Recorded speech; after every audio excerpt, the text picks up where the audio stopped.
if you want Zillow to go away, just stay in touch with your past clients. Yep.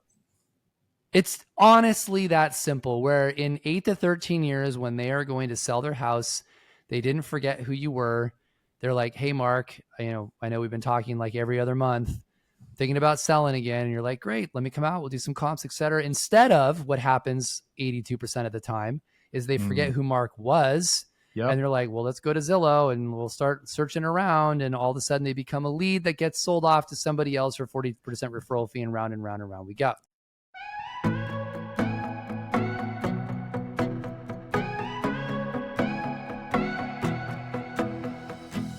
Well, hi there. Welcome to Real Life in Real Estate. I'm Mark Peebles, here to help you live your best life and achieve ultimate success.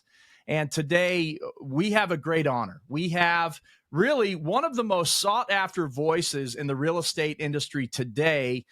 He is a great leader in the industry. He's a big visionary in the industry and someone that I have been greatly impressed with. He is the co-CEO of Next Home. It's a real estate company, awesome real estate company, doing amazing things with over 6,000 agents. And he's also the host of the Real Estate Insiders Unfiltered podcast. I'm so pleased to introduce you, James. James Dwiggins, thanks for being on the show. Thanks, Mark. I'm excited to be here. I know we got to meet each other about a month or two ago, like in person at an event I was doing in Ohio. Yeah, it's awesome. It was good to do that for sure. Well, good. Well, let's start. I want you to tell us, how did you go from, being in real estate, just, trucking along, to having a company with over 6,000 agents in it? That had to have been quite the journey. Yeah. It's never a straight line either. Right. Yeah, so I'm third generation. As I say in my keynotes, my grandfather started his company in 1967. I'm an SOB. I'm a son of a broker. And so both my parents were real estate brokers, both my grandparents. So I grew up in the business. So even though I'm 45, I've literally had more experience in the industry than most. Right. Just because I literally, grew up in a household where that's what we all did. And I've been involved at both my parents' company I worked for when I was young. I also started a couple of prop tech companies, so technology companies in the space that I sold over the course of my career. And then I got involved in franchising for a company called Realty World in Northern California, which was running about 400 offices in the Northern California market. I eventually bought that company with my partner. And then we started Next Home in 2014. And, 11 years later, we're one of the top 25 companies in the US. So it's been a journey, man. That's awesome. Not a straight line, not easy.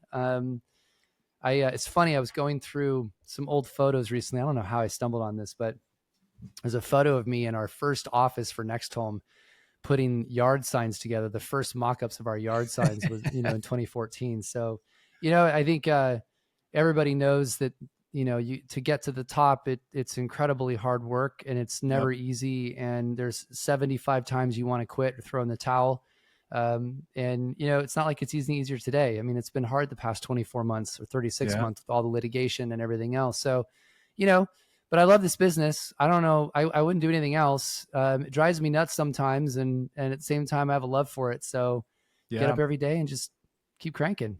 So at your level, how much do you still have your hands in the business? Very little. At this point. Yeah. Other than working with our offices and agents and doing a lot of public speaking and such, but, at a franchisor's perspective, I'm dealing mostly with growth. Candidly, at the level and size that we are now, like the past 24 months has been a lot of litigation.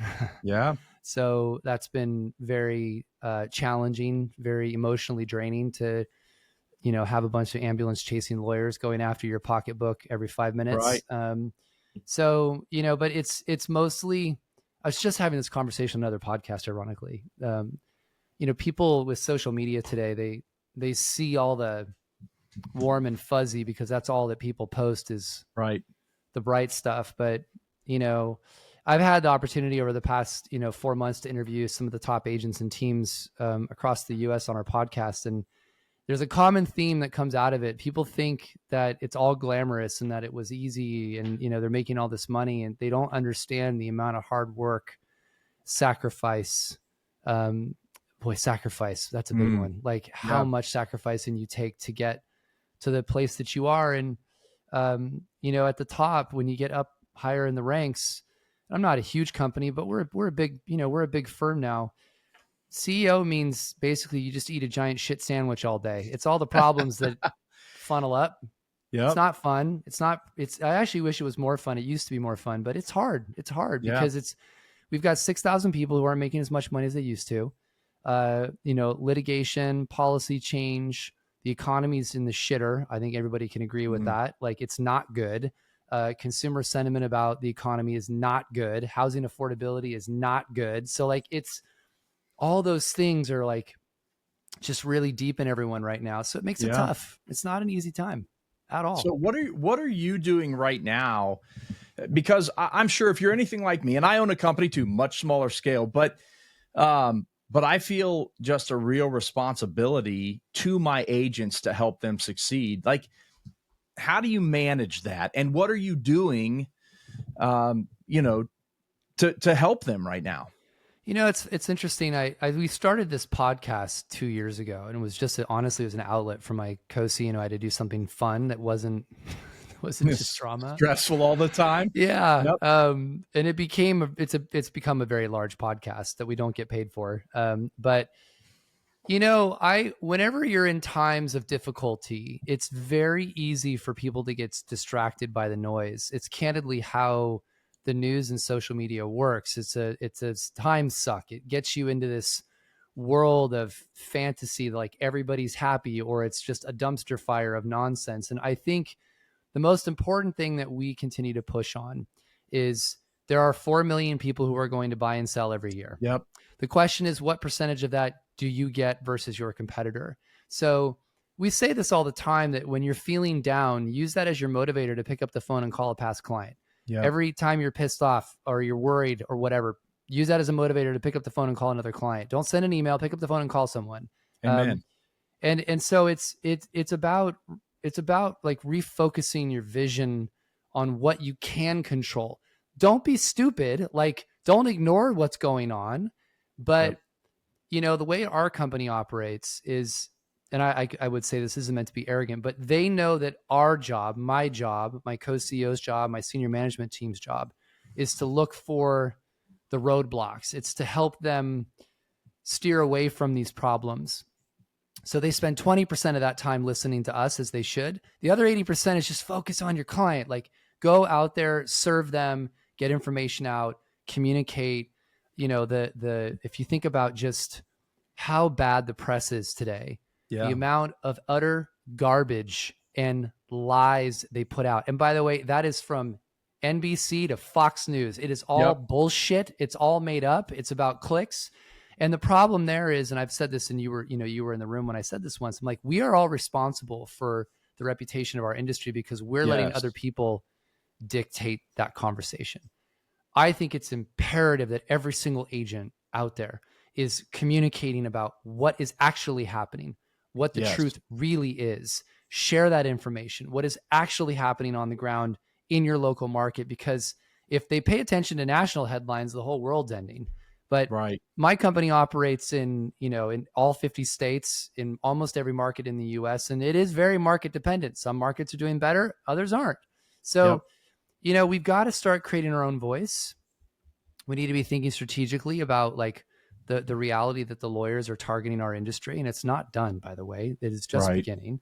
And focus on what you can control. Like that's just what it is. I said this on a pod. I'll let you. I was just going to say, I said this on a pod the other day, or actually earlier today. I was on a podcast for a bunch of mortgage guys, and I said, look, interest rates suck, but do they really? Like, historically, interest rates are actually really good. But just go back 6 years, 7 years, 10 years. Like, this is a really good interest rate today. It's expensive. I'm not saying it isn't, but one of the biggest problems we have right now is consumer confidence in our economy. It is awful. Americans are pinched. I don't care what anybody says about affordability. It is a real problem across this country. And so we've got to change that narrative. We've got to let them know that prices are eventually going to stabilize. Interest rates will come down, so there's just communication, man. It's got to be more of it. Okay. So this leads in perfect because we're talking strategically, and I know you are a fantastic strategic thinker. And so I am kind of thinking today, the direction that I want to go in our conversation is basically SWOT analysis. So for those that are not familiar with SWOT analysis, we're talking strengths, weaknesses, opportunities, threats. However, I want to go backwards with you, James, and I want to talk about, first off, the threats to the industry now, because as we're helping agents here, and that's why we're here today, we're here to help the agents live better lives. Let's talk about the threats. I want to end on a real positive note. Love it. Talking about the strengths that we have as agents, and I think you're starting to lean into that now. But let's talk about what are the big threats to us as real estate brokerages and agents in today's market. I'm going to start, and thank you for doing it that way, by the way. I always hate ending on negative stuff. Transparency. We'll start there. Okay. We have a real problem that's popping up, and it's coming at us from multiple angles. We've gone through lots of litigation. Consumers have no idea what we do as a profession, not the slightest clue. They think we open doors, write a contract, and get paid an absurd amount of money. So 46% of home buyers today, 46% of home buyers today think agents spend less than 15 hours to help them buy a house. We'll let that sink in for a second. Yep. So if almost half of all home buyers think you spend less than 15 hours to help somebody buy a house, when the reality is it's on average about 87 hours is what the average realtor will spend helping somebody buy a house. Yep. There is a massive problem between perception and reality. And what that creates, Mark, is this idea that you're going to see more and more consumers put pressure on agents' compensation because they're like, well, you don't do shit, so I'm not going to pay you that. Like, I don't feel you're worth it. So transparency into services and what you do is going to be paramount. And the ironic part is our industry just hasn't gotten this yet. Like, for example, it would be weird now in this day and age, 10 years ago, not, but today, for you to go pull up Uber and not see when the car you chose is picking you up, where the driver is exactly, every detail about that vehicle, that driver, their ratings. When you get in the car, it gives you an estimation on time based upon current traffic patterns and how long it will take to get to your destination, right? It's transparent, right, and it's inclusive. That is so far from reality of how a real estate transaction works. Nobody has the slightest idea what agents are doing. So transparency is going to be huge. I'll add that on with artificial intelligence coming into the space. And I've had a unique ability in a profound and scary way to spend time with one of the top AI strategists in the world. We are in a unique spot in that our profession is far more guarded from what AI will do in many ways, but in many ways not. Data analysis, comps, offer strategy, all going to be generated by artificial intelligence with the agent. So there's going to be a lot of things we do that are going to be, automated to some degree, and that's going to put more pressure on compensation. So transparency is paramount. If you can't clearly articulate your value in a way that makes sense to consumers, get better at your craft or get out. That's simple. That is coming, and it is coming fast. So, that's the first part. Second part, legal threats. We are not learning from our mistakes. We have a governance problem with the way that we structure our industry. I'm not ragging on associations, to be clear. I'm a huge fan of associations, but the governance structure of associations are completely flawed from top to bottom. Great example is the Article 6 change for transparency of referral fees. That is a use case of sheer incompetence of the structure of our industry. When you have a delegate body, which I know, and I say this as lovingly as possible, where half those people were out partying all night, didn't read anything about what was being discussed and voted on things, we got a problem. And that's the cold, hard truth. We all know it. There's great volunteers.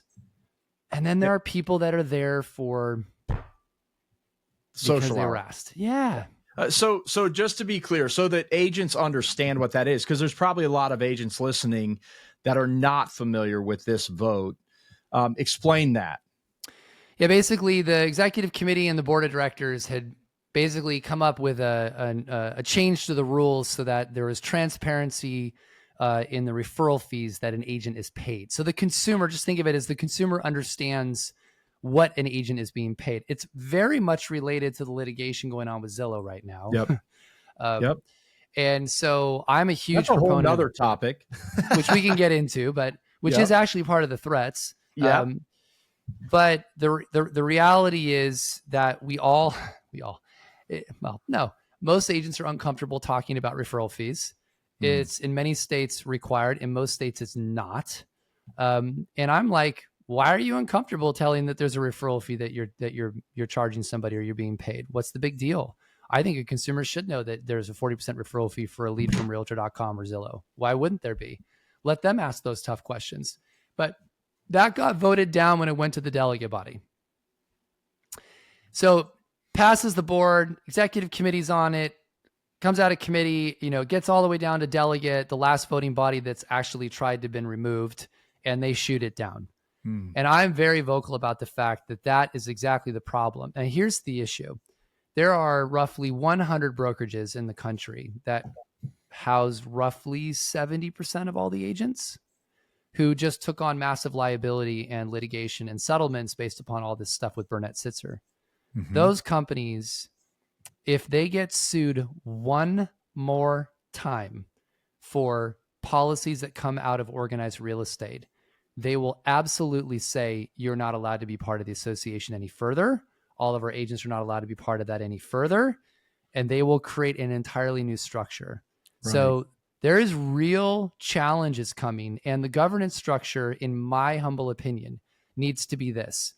When there are issues being addressed that have legal consequences, it needs to be general counsel for NAR, antitrust outside counsel represented by NAR, large brokerages and franchisors, as well as some small brokerages involved in the mix. And candidly, that's it. I don't mean to be rude to agents, but you are not liable for the things that you do. Your brokerage is. Yep. And so the brokers need to be the ones making those decisions on policy because they're taking on those risks for those things. And that's maybe 100 people that are involved in that discussion. The end.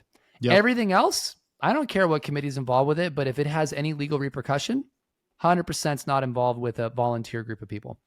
So absolutely. I just got on the train with you. I agree. It's just, it's not, and to be clear, I'm not trying to be offensive to the people that volunteer. It's just, think of it like this. And I said this to somebody I got in an argument with. They were like, you're being really judgmental about people. I said, no, I'm not. I'm being honest. Yeah. Now here's the problem. What committee in the National Association of Realtors has requirements and experience requirements before you get to sit on it? Right. Well, what job would be hiring you if right, and the people making the votes have no skin in the game. Right. So lawsuits come down, nothing's coming out of their pocket. It's coming out of their brokerage's pocket. That's the problem, right? And in the settlement, didn't you say that in the settlement, you fell outside of the window that was covered by the settlement? They left out the top 100 companies. Yeah. So we've all spent, I've spent millions between settlements and legal fees over the past 24 months, but the total amount of money between all the other companies was like another $1 billion. Yeah. And so, they're not very happy with NAR, understandably. And also they're not going to take on any more legal risks. So as much as I mean this respectfully, but agents don't really have much of a say in that anymore. The large companies are going to make those decisions because they're taking the liability on with that. And that's the issue. And I would have less of an issue with this if you want to be on a committee. Here are the qualifications. Oh, by the way, Mark, just like a freaking job, you don't get hired to be a mechanic if you don't know how to service an engine. So there's just real issues there. And if we don't solve these issues, we're going to end up in more litigation. Only this time, the lawyers have figured out There's no money left in the brokerages. Agents think brokers make all this money. Right. Get a grip. The broker gets the smallest split. You keep all the money. And so the broker's taking on the liability and paying the, insurance and all of these things. So in the next go around, Mark, it ain't just going to be the brokerages that get sued. Oh, they'll go after all the top agents. Yeah. 100%. Yeah. Which that's one of the concerns with this Zillow lawsuit currently, right? Is that some of these top agents may have also been in violation of RESPA. I would argue that it's a RESPA violation, but it's really more a fiduciary duty violation. Okay. So, RESPA is going to be more on the mortgage side for them violating that. I'm not saying the brokerage wouldn't be named in it, but you're onto a really good point. And I hate saying this, but it's not something the plaintiffs don't already know. If the agent was not offering multiple choices or is being incentivized to push a certain mortgage company or there's a definite concern about fiduciary duty claims, which is why you're seeing these teams being sued. And then the real question is, what does Zillow do? So, Zillow needs all of these top agents to take the leads, service those leads, do the deals, and then Zillow makes, 40% referral fee. If these companies, brokerages or franchisors are getting sued for the stuff that Zillow asked these agents to do, to be clear, this is all alleged. Right. This is all an allegation. But if they won or they've got proof, Zillow's not only going to be paying out the settlement for themselves, but they're going to have to cover the legal costs for everybody else too. And I think that's a real thing to watch. This is a big thing. And so this also falls under the threats to our industry category. So talk about that. How do you see this as a threat to the industry? Well, look, I think we can all agree with this administration, the regulatory environment is pretty lenient. But administrations change, DOJ changes, enforcement goes up. These behaviors that might be relaxed right now in a different administration, depending upon what that statute of limitations is on these claims, it doesn't mean people can't come back around and get sued for actions of the past. Right. So I think those are real things to watch. The big one is this: private listings. This is a slam dunk lawsuit. I know it is because I've spoken to plaintiffs' counsel who's looking at this as a new litigation. And I'll give you the greatest example of this. The agents are just so naive as to what's going on here. It's like private listings, my seller signed a disclosure where I explained to them what it was. Stop. Your seller clicked start and fixed a signature on DocuSign and didn't read anything. And by the way, did that disclosure show the 7 studies that showed that their property sells for less when it's not on the MLS? How did you present it to them? What was your listing material? Did it coerce them into going a certain direction? And here's the case, by the way. This is a great example. A friend of mine just had this. I will not name who they are out of respect.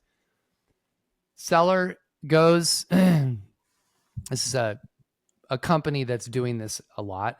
Seller sells a property in a neighborhood, does it through a private listing, sells it to an agent in the same brokerage.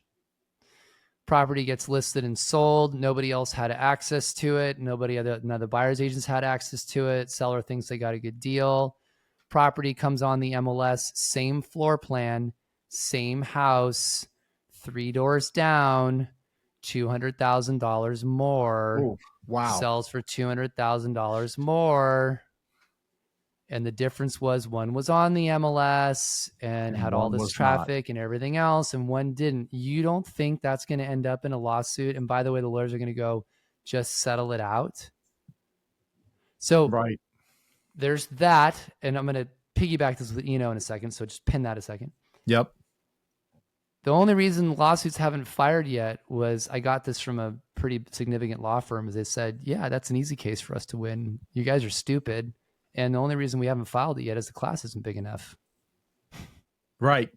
And it will get big enough, especially with major mergers and acquisitions where private listings are going to be a part of those companies, not to name any names, but anywhere you go, you've heard of them, right? Yeah. So, I mean, so there's that. And then here's the big one. So this is the real scary one. And I think I'm the only person that's managed to bring this up still. I don't know why. What happens if you're a broker. So what happens if all of a sudden all of these claims are happening around double-ended deals, right? Or private listings go up in popularity and litigation occurs. What do the E&O carriers do when all of a sudden there's all this litigation going on? They jack the rates up. Yeah. And then what I heard from the largest E&O carrier in the country, which I won't name who they are, they said, if it becomes a real issue, we're just going to stop issuing E&O policies to brokerages. Well, yeah, they pull out. Can you it's kind of like you see in property and casualty where some states insurers are leaving like mad. California. Yeah. There you go. Yeah, right there. You understand that one firsthand. I know it really well. Yeah, I can only get insurance for my house in the mountains from the state insurance policy or the state insurance fund because nobody else is covering it anymore. And that is for a roughly just shy of $1 million property that is $12,000 a year for just the fire insurance policy. Wow. So yeah, man, when insurance carriers decide to pull out, you got only two options: pay out the ass for whatever's available, or you take the risk of not doing it. Can you imagine running a brokerage without an E&O policy? Nope. Oh, you wouldn't. Right. Yeah. That's crazy. Well, and the other thing though, that we're seeing, like we have something right now, we may have to take it to our E&O, and our insurer has already told us, well, if you can bring it to us, that's fine. You have to bring it to us if you want any kind of coverage, but they will end up dropping you after you make a claim. 100%. So why do we have insurance? If they're just going to drop you the first time you even talk about using it, don't get me started on that, but that's the point. It lights a fire. It's also like why we need to be smart about doing things that are able to keep us out of hot water. But here's the thing, I hate to say this, but here's the thing. The large companies don't care because they'll self-insure. You're big enough, you have your own insurance company. Like you don't use an outside company, you just self-insure. The small companies can't do that. Right. And so it's another tactic for consolidation. There's such a game of chess going on here at a level that people just don't get. I mean, even if one of these large companies, gets sued on litigation for all these private listings, I think they already know that. And the thing is, they'll go, yeah, we'll write a check for $500 million, but who gives a shit if we quadrupled our market share because we took out all the small companies? Right. It's a rounding error on their P&L, man. Okay. So we've talked, these are threats to us as an industry, but there's got to be some silver lining. There's got to be some opportunities out there as we're moving backwards through a SWOT analysis. Yeah. What are the opportunities that you see in the industry right now? Well, so first of all, FSBOs is an all-time low.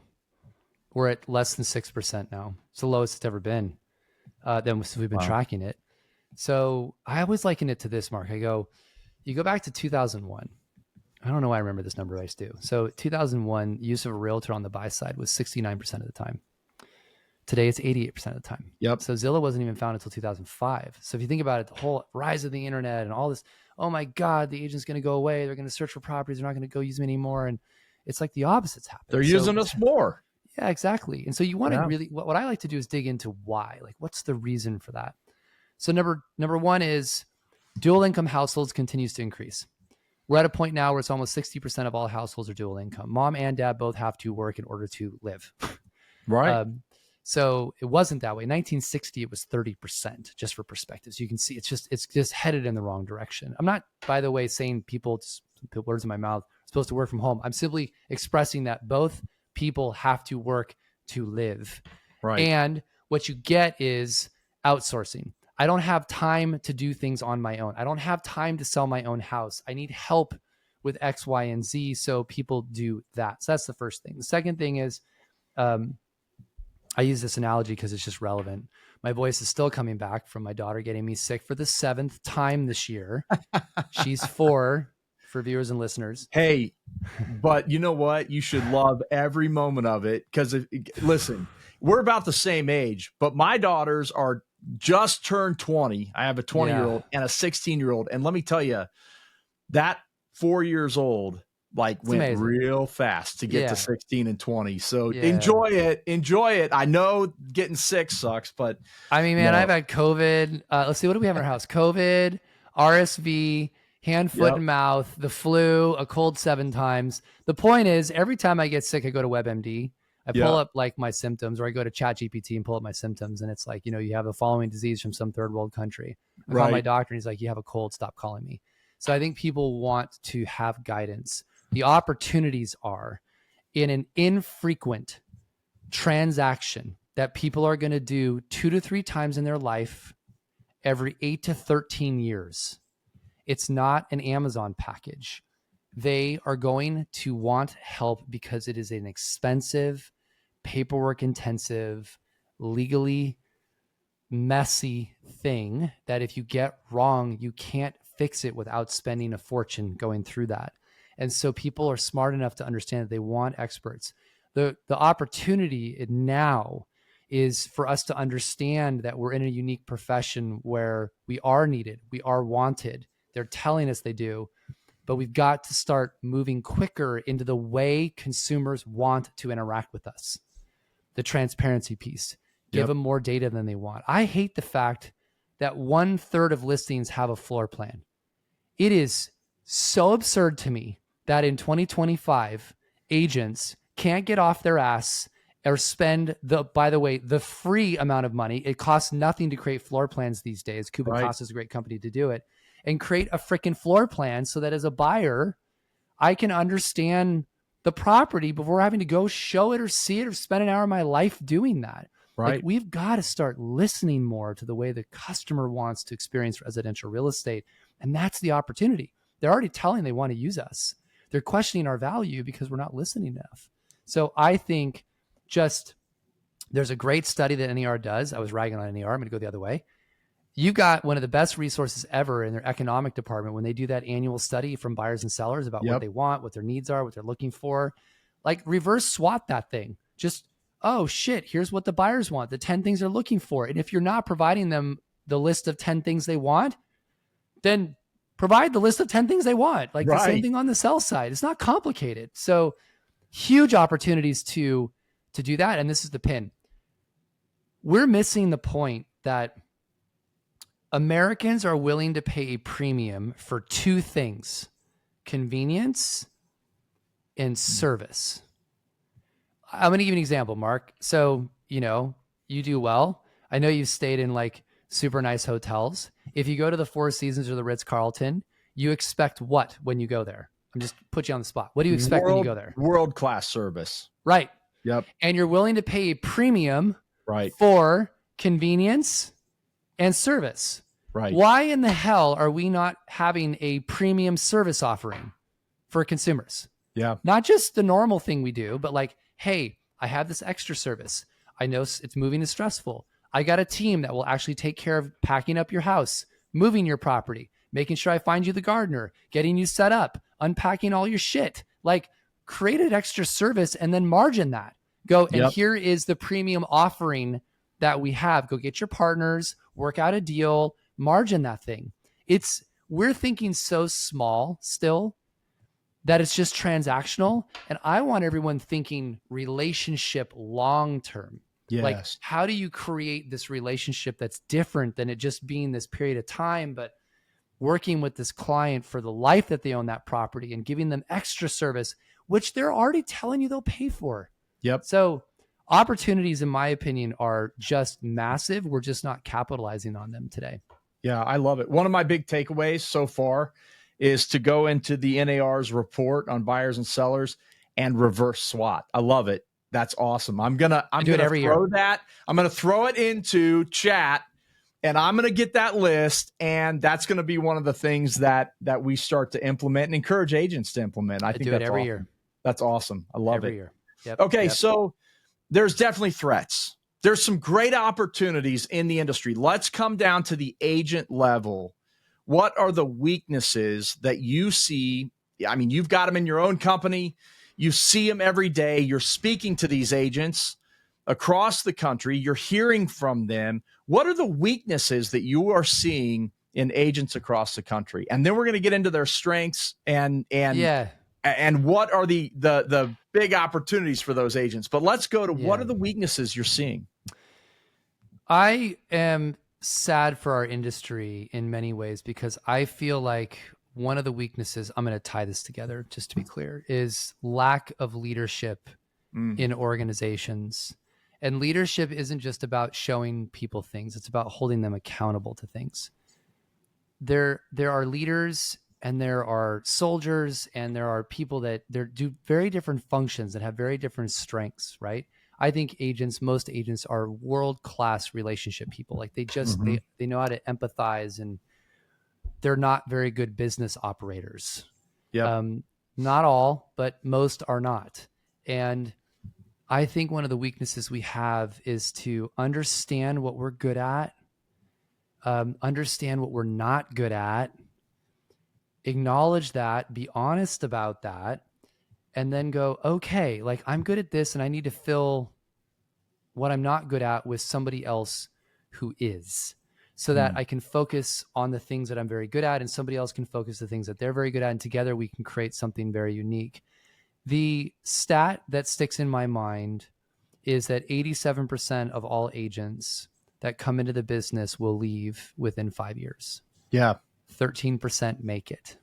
Yep. So we've got a leadership issue. I think we have an accountability issue. I'm not this big person who's like, we need to raise the licensing requirements.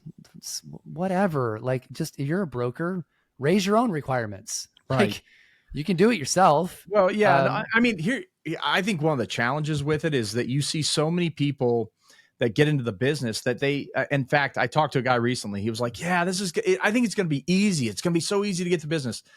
But what they learn in licensing classes teach them very little about what it actually takes to sell. So it's really easy to get it, but it's really hard work to be an agent. And I think people come in so ill prepared. When I meet with a new agent, I'm like, okay, listen, this is really hard. You're going to have to work. You're going to have to treat this like a real job, and it's going to be stressful. It's going to feel like it owns you at times, but you're going to have to come in and grind it out. So I try to set it up front that this is a hard business. Yeah, that's leadership. But the best make it. They make great money, and it becomes an easier business. So it's still not easy, as you know. I mean, it's always hard. Yeah. It's just, but I don't liken this any different than any other industry. There's a contingent of people, and I tend to empathize as much as I can, but who will find every excuse possible not to do something. Yep. And that creates room for people that are really successful. Like, this is just human nature. But I do think that one of the major weaknesses is understanding what you're good at and what you're not. Yep. And then recognizing that early and figuring out how to work around those things. It's also another thing to think about. There are lots of ways to do this business. And as somebody who's interviewed so many people on my podcast, there's a common through line. There is no through line. Yeah. One of the most successful agents I interviewed, Charlie Mills, like, wasn't one of my favorite podcasts. Him and his wife, he does 33 deals a year. Get this, ready? 33 deals a year. No online lead gen. Doesn't do anything like that at all. He simply works the top 100 people in his sphere better than any person I've ever spoken to. And I've been in this industry my entire life. I'm talking, puts out 750 pumpkins at his house. All of his clients and friends and family come pick them up for free. He is a brilliant relationship person. And he gets, to be clear, his business on average this last year was 33 transactions just from his sphere. No 40% referral fees, no online crap, just straight business. And all he does, just so everybody hears this, he just works the top 100 people in his sphere. And those 100 people have 52 touch points a year. That doesn't mean he's calling them 52 times. 52 touch points can mean a text, a phone call, an email, but he is religious about it. Yeah. And He makes really good money, has a really great career, does really, really well, loves his job, has great relationships, and I think does it better than most. Yeah.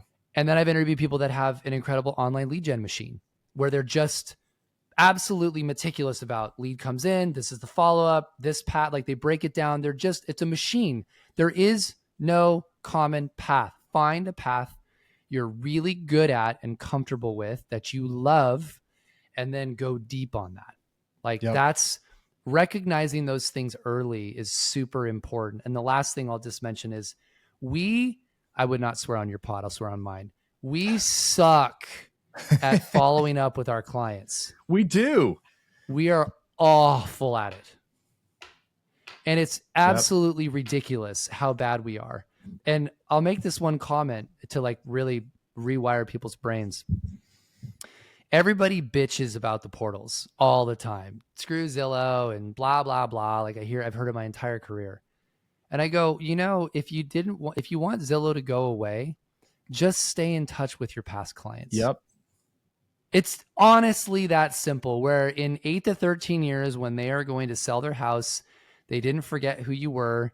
They're like, hey, Mark, I know we've been talking like every other month, thinking about selling again. And you're like, great, let me come out. We'll do some comps, et cetera. Instead of what happens 82% of the time is they forget who Mark was. And they're like, well, let's go to Zillow and we'll start searching around. And all of a sudden they become a lead that gets sold off to somebody else for 40% referral fee, and round and round and round we go. Amen. Yeah, it's interesting you talk about this because there's an agent in our company. She's, I don't know, 10, 11, 12 years in the business.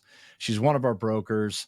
And someone recently was talking about ChatGPT. Like, how do you become the agent that pops up on ChatGPT when someone says, who's the best agent in Springboro? And she's like, my clients aren't going to ChatGPT to find me. They know me because they hear from me all the time. And I'm like, yes, that's the answer right there. If you stay in touch with people, even if it's just 100, like you have proof, 100 people, you can make a great living in this business by just 100 talking to 100 people over and over and showing it. I believe it goes beyond just talking to them or sending showing them value, obviously. Yeah, it's value and them knowing that you actually care about them, right? Yep.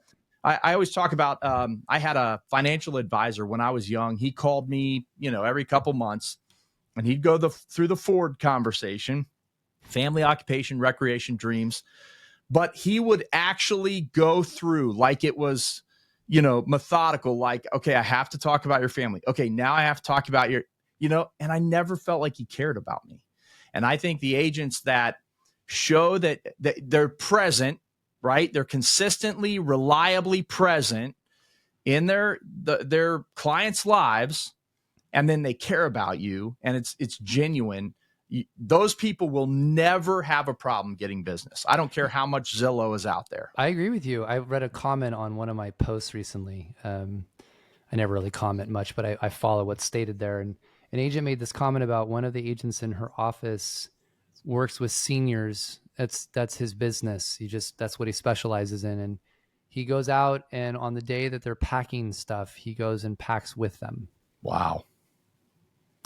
And another agent was commenting like, that's not professional. And I was just like, it's not about professionalism. It's about empathy. It's about connecting with them. Like imagine the relationship he has with those customers when he's there helping them in a difficult time move to a nursing home or whatever it might be. And he's in the house helping them do all of that stuff. I mean, that's the kind of connectivity, man.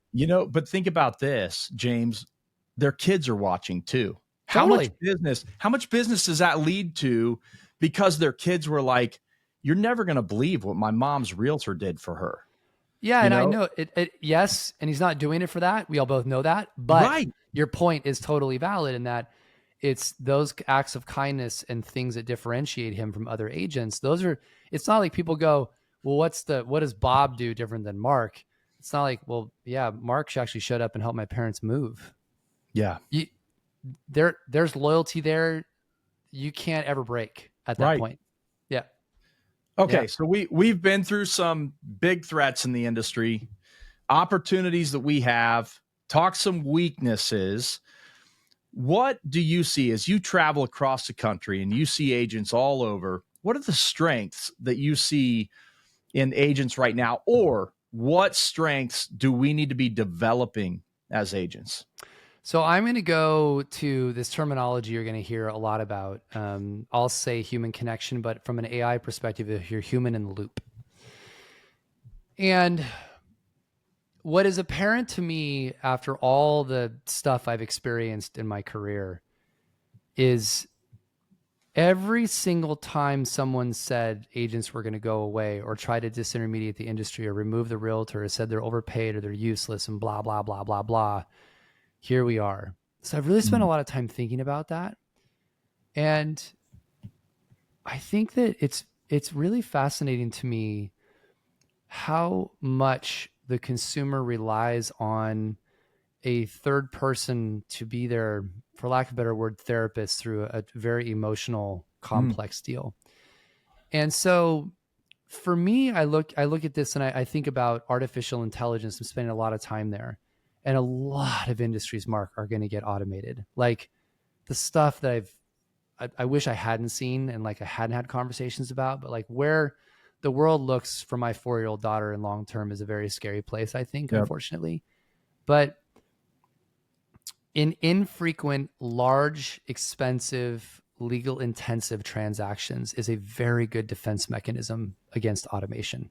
And so I think the strengths of very localized experience, getting very deep into understanding and sharing, I hope everybody's listening, sharing that experience publicly and really getting that voice out there about what's happening in real estate, the economy, all of those things. We have to get smarter about what we're doing.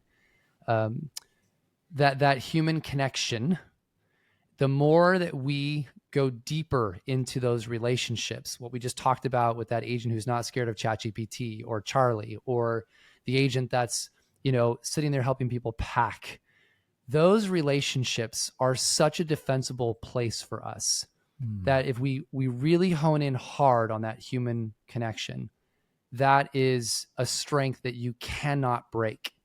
It is something that I think we undervalue, and the good agents know this, but we've got to really go hard and heavy in on that. That's a very defensible spot with artificial intelligence. And it's interesting to me that there's so many people that want to remove what we do, but we've got to share the stories. So I'll leave you with this comment because I think this is really relevant. Maybe I think I did show this to you in the keynote. Zillow does an absolutely incredible job with their advertising. And our industry does I almost swore again. It does a really crappy job with the way we do. A really crappy job with the way that we do it because we make it about us and nobody cares about us. Zillow's ads are about the consumer. It's about the feeling, the experience that someone's going through. And I think there is so much strength in showing the stories of our clients and what we have helped them achieve, accomplish, go through from their perspective, there as in your client's perspective. There's so much strength in that. Putting a TikTok video of 2 minutes of your buyer buying their first home and watching them cry and like, just, if we can hone in on that, man, I have no fear about the future. If we can hone in on those connections with our people, it is such a strength that not any single type of computer algorithm could replace that. And I think that that's a massive opportunity and strength for agents. We just need to shift the way we do things. We got to get rid of the egos. We got to stop promoting ourselves like $1 million producers. That stuff doesn't work. That just tells people you make too much money. Like, we got to be paying attention more. But we have a superpower of helping somebody through the most stressful thing they're ever going to do in their life. They're going to do it twice or 3 times maybe. And as long as we honor that, man, it's going to be a really cool industry to continue with. Yeah. I love it. This has been really good. Okay. James, if you got a couple more minutes, I've got some questions I ask every guest, and I want to run through these questions with you. It helps us really hone in, get to know you. And the first of those is, who has had the greatest influence on your life and career? Someone that you would say, if it weren't for this person, I wouldn't even be here today. Well, there are many, but I'm going to go with my grandfather. Wow. My grandfather was a very successful real estate broker, and he had one of the largest companies in Central California during the 70s and 80s. And I'll share a story, because storytelling is part of what we Good. need to be better Good. at. I remember when I used to go over to his house on Tuesdays every single week. I'd bring Miller Lite and Pizza Hut. He loved it. Don't ask me why. So, but we would do that every Tuesday, always, every single week. And we would talk business. I was in my 20s, just getting started and, trying to figure things out. I remember a story he told me. He said, James, all you have in this world is your word. That's all you have. There's nothing that you can possibly do better than to honor your word. It's the thing I want you to remember the rest of your life. And everybody who knows me knows this, why I'm very direct, I'm open, but I'm very honest, and I don't lie, and I talk about things, even hard discussions. That came from my grandfather. And he goes, I had one deal in my life go south.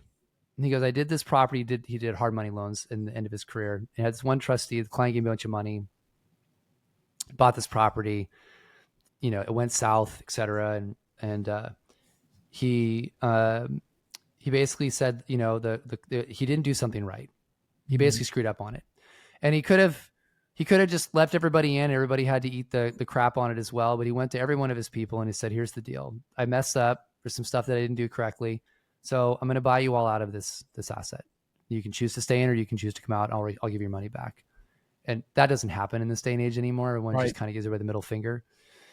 And I was like, so what did you do? He's like, so I bought everybody out. And then I ended up, because of my word, they continued to do business with me. And I said, what'd you do with the property? He goes, man, it's real estate. You hold on to that shit long enough, it makes money anyway. True story. And so your word is all you have. And if you're not going to honor what you say and do, then it's going to be a tougher career. So, yeah. That's awesome. What was your grandfather's name? Bert Pullen. Bert Pullen. Mm-hmm. I believe that we give honor where honor is due. So it's great to honor Bert on the show today. Okay, next question for you. If you could go all the way back. I know this is a long time ago, all the way back to your first year in real estate. What advice would you give yourself? Oh, man. God, I was 18 when I started working with my parents. No, I wasn't. I was younger than that. Listen more. Yeah. Shut up and listen more. I would actually give that advice to myself for a long period of my career. Yeah. You don't know what you don't know. I'm at a place now where even at this age, I do a lot of listening. Now, I'm blessed in that I get to look at the industry from a lens a lot of people don't. So a lot of people come to me to talk about things, but there's a lot of people that I surround myself with who are way smarter than me. So number one is do a hell of a lot of listening. And number two is surround yourself with people who are absolutely brilliant and just shut up and follow what they tell you to do. You will learn. You will make a hell of a lot less mistakes. You will learn faster, and it will be an easier road. That's why I'm sitting here just listening to you. So I'm practicing what you're preaching right now. It's a hard thing, man, because even it is. Sometimes I'm in a room and I'm like, I don't agree with that, but just shut up and listen. So yeah. That's what I would do. So one of the things we talk about on this show, we say we want to help agents live better lives or live their best life and achieve ultimate success. And I believe, the day you die, nobody cares how much money you made. So what does ultimate success look like for James Dwiggins? Been asking myself that question recently. I'll tell you a couple of things. As I've gotten further in my career, you make more money, and I'm a very blessed person. I've achieved a lot, right? I've had the houses and the cars and all of that stuff, and none of that actually really brings you happiness, short-term happiness, but not really, doesn't really fulfill you. And I'm not complaining, by the way, to be clear. I'm blessed for that stuff. A lot of people always ask, how do you balance stuff. And it's a balance is a constant thing all entrepreneurs are trying to achieve. Yep. I think it's just bullshit. I've concluded. And to be really successful, it's not a question of balance. It's a question of what are you willing to give up to get there, especially in this world. I think that I'll go back to my grandfather because I think that's the best example I could give you. Absolutely respected by the entire community in which I grew up, in a small town of 40,000 people. Everybody knew him. Everybody respected him. I didn't know how well he was respected until he died. And we rented his funeral at the big church in town. And I remember showing up and wondering, like, is this too big? Is it going to be like, do we have enough food? Like, I didn't know what to expect.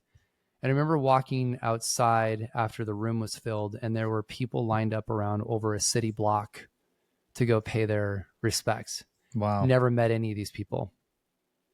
That, in my opinion, is a definition of success in your life. Yep. Amen. It's literally how you've touched everybody else in your world. It's not about money. My grandfather was a very wealthy man at the end. He wouldn't have never known it. He bought cars and drove them until they, he was born very early, went through the Depression. So for him, he owned every toaster he bought, every car he bought. He literally had houses filled with shit. But you never knew it. He lived humbly, and you could tell how successful he was because there wasn't enough room for people to come pay their condolences. So I would say that's the definition of success. Yeah. Love it. Well, I want to know what's a life lesson that you have learned the hard way that you wish someone would have told you sooner? Material things don't really matter as much. Yep. I can share that. Like the past 2 years, one of the regrets I've had is while growing my company and fighting the good fight and being on about 105 flights in 2025. My daughter's 4. Mm-hmm. I definitely have missed some things. I'm making up for that time now, and at least I caught it early. Like, yep. I'm not doing what I did this past year in 2026 or forward. Like, I want to be a much more present person. And she's like the coolest human being. I mean, there are moments where I want to strangle her because she has my personality, but other than that, she's an amazing human being. And yeah, man, I think that the part we strive towards all of these things, but none of that shit matters in the end. Yep. So for me, it's really trying to refocus on my friends and my family. Yeah. And I'll tell you, as a dad, I just, my 22-year-old son just brought his girlfriend home. I got to meet his girlfriend for the first time. That, I don't know, there could be something there, and then I mentioned earlier, I've got a 20-year-old daughter and a 16-year-old daughter. In fact, I don't know if you can see this, but she's now 20-year-old daughter. Adorable. And I have these pictures that, one of the things I love is on my phone, on the iPhone, you can have the carousel of photos that come up. And there's this picture that comes up of Olivia when she was about 4 years old, and it was her birthday. And we were on our way to Chick-fil-A. That's where she wanted to go for her birthday. We were on our way to Chick-fil-A, and she was singing the Muppets song, the Mana Mana. I don't know if you know that. With your little one, you may or may not. Please don't sing it to me, though, because then it'll be stuck in my head. It is going to get stuck in your head. But she would do the Mana Mana, and then I would do the do do do do do, or vice versa. And then we would get to the end, and she would say, "Do it again, Dad."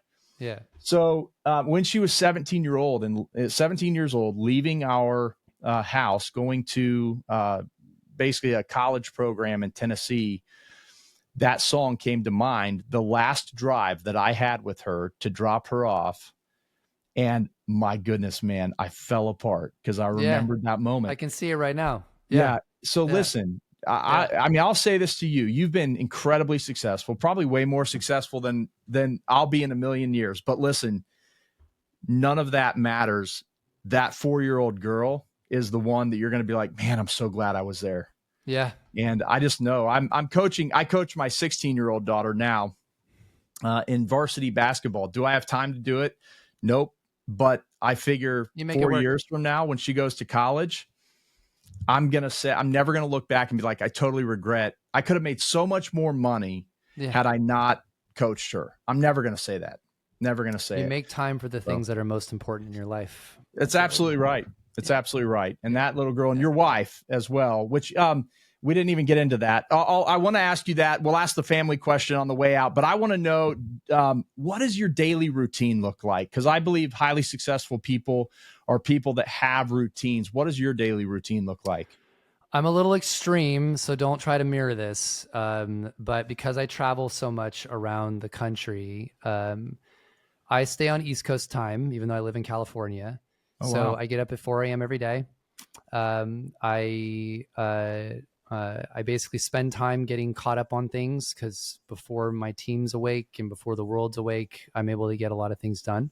And I then go have spend time with my daughter, get her ready for school, make her breakfast, and then I basically that's from like 7 to 8 basically, and then I work, come home, I cook. I love cooking dinner. That's awesome. So I do that until about 8, until she goes to bed. Then I'll do another hour or two of work or whatever it is. I mean, I sleep about 6 hours. So I mean, it's not the most glamorous life from that perspective. But my wife's in television, so she's got a career on TV, and we're fortunate we have a nanny to help us with some stuff too. But it's not easy at the top.